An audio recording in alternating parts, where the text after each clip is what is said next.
And we now have a candidate called Aden Mohamed, who is joining our party today as our candidate, and would like to urge all the people coming from Banisa constituency to stand behind Aden Mohamed, because this is now the symbol of change in that by-election. So Aden Mohamed, karibu sana kwa chama. Karibu sana.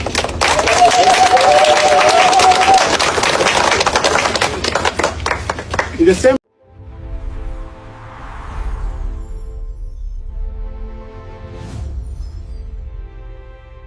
Ladies and gentlemen, Rigathi Gachagua has faced another huge setback. For all those who've been following Rigathi Gachagua's politics, he has successfully established a political party that has become very popular in the country. And now, Rigathi Gachagua actually during his interviews, he said he even anticipates now some of the UDA members to resign and choose to go for a by-election in Mount Kenya. But unfortunately, no one resigned. But now, an opportunity presented itself, where Rigathi Gachagua was now having by-elections across the country to field his candidates. First, to market the DCP party. Second, to make himself popular. Ladies and gentlemen, as we speak today, already by-election dates have been given. Everything is planned for well by the IBC.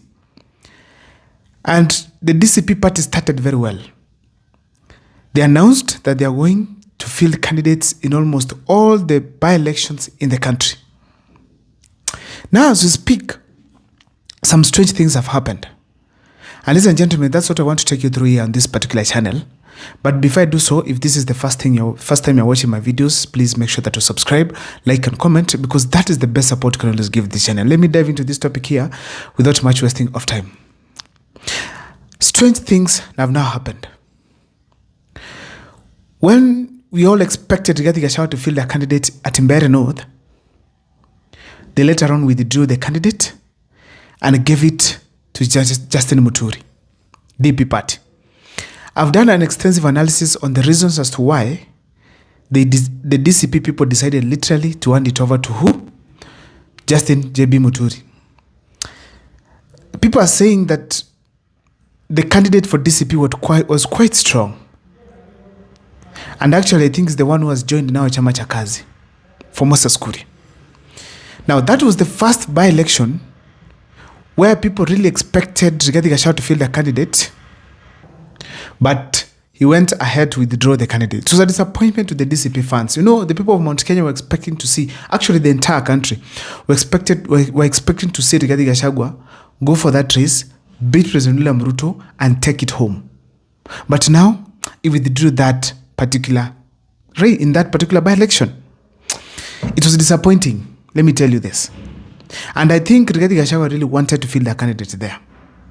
But because of conflict of interest, whereby they could not just rival each other as the opposition people by actually even undermining Justin Muturi, he decided to step down. Ladies and gentlemen, now after withdrawing a candidate from there, we know that Kalonzo Musyoka is going to field a candidate at Kasipul. Then we have the one for Gunja, they are not going to field a candidate there. But they targeted that one of Malava. And to make matters much more worse now, also the DAP people are saying, this is our territory, leave us this region so that we field the candidate as the opposition. And as it stands today, Rigathi Gachagua has not talked about the Malava seat. But Cleophas Malala, his deputy, is seriously working hard to ensure that the opposition leave the DCP candidate to take it on. But statistically, and I always tell people, don't ignore statistics. As a statistician, I need to tell you that. If they are truly done, genuine results, don't ignore them. So according to the DAP party, statistics are showing that Seth Panyako, the DAP candidate, is the most popular across all candidates, be it in relation to the UDA or even DCP and DAP, is the most preferred candidate by the people of Malava. So it becomes a challenge again to Rigathi Gachagua. Field their candidate and fail, or just let the people of DAP field their candidate as they withdraw.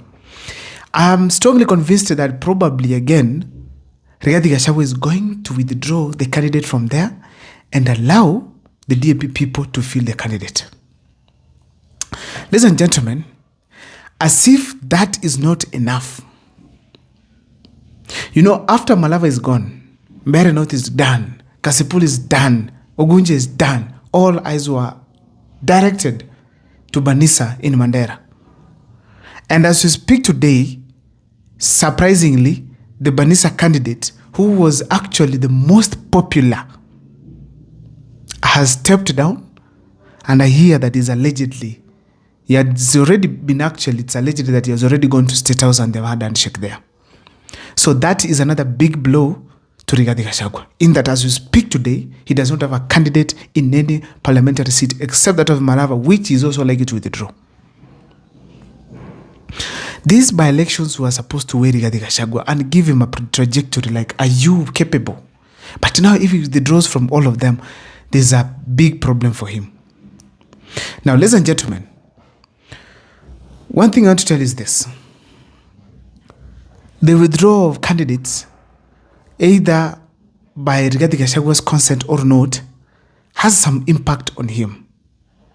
But the one that is strategically withdrawn, like that one of Banisa, there must be something, and it is significantly important we talk about it here.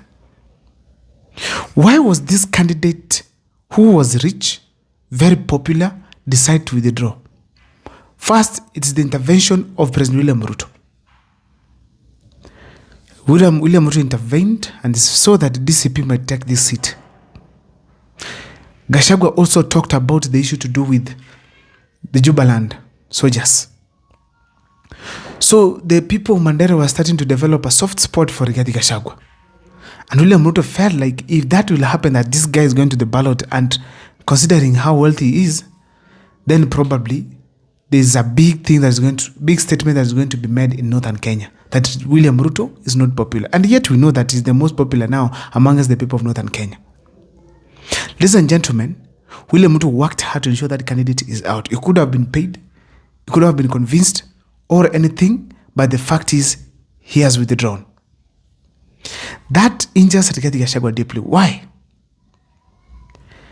It shows bad signs for him, that alone, he cannot face William Ruto. He needs some team of well-experienced leaders in the country to be with him, because William Ruto was left solely to deal with that guy of Banisa. But if you could have brought another big family to also, maybe big person to help in that, at least some proper negotiation could have happened.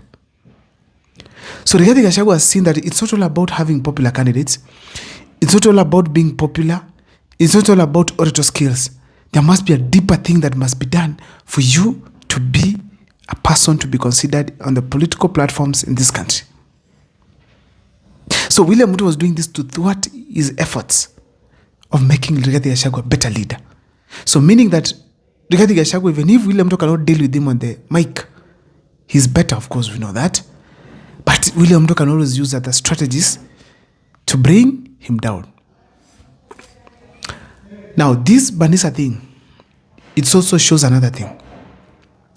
Rigathi Gachagua must now open his wings for all leaders of Mount Kenya to anchor in him. Because good leaders are going to leave him. In the sense that he might restrict so much people on DCP, yes? And even call others traitors. It is true. But there are good leaders, like in Ndindi Nyoro, people like the governor of Murang'a, Irungu Kang'ata, people who should be with him because they can be elected, they'll be re-elected, whether they are in DCP or any other party in Mount Kenya. They will be re-elected because they have done a tremendous job. Excuse me. It is now clear to Rigathi Gachagua to open his wings. And the thing I was able to borrow from there is Ruto's tactics now. Rigathi Gachagua now must broaden his thinking on the issues to do with approaching 2027. It's not all about the people of Kenya turning up in large numbers in a rally. People are silently doing things here that can disappoint. You can have the best candidate for a certain region. This candidate suddenly withdraws. For you to build again to have another candidate on board to be difficult. So it will need Rigathi Gachagua now to recalculate and re-strategize. I don't know what is your opinion, but on the comment section, feel free to share with me on what you think. See you next time for more videos. Please make sure to subscribe.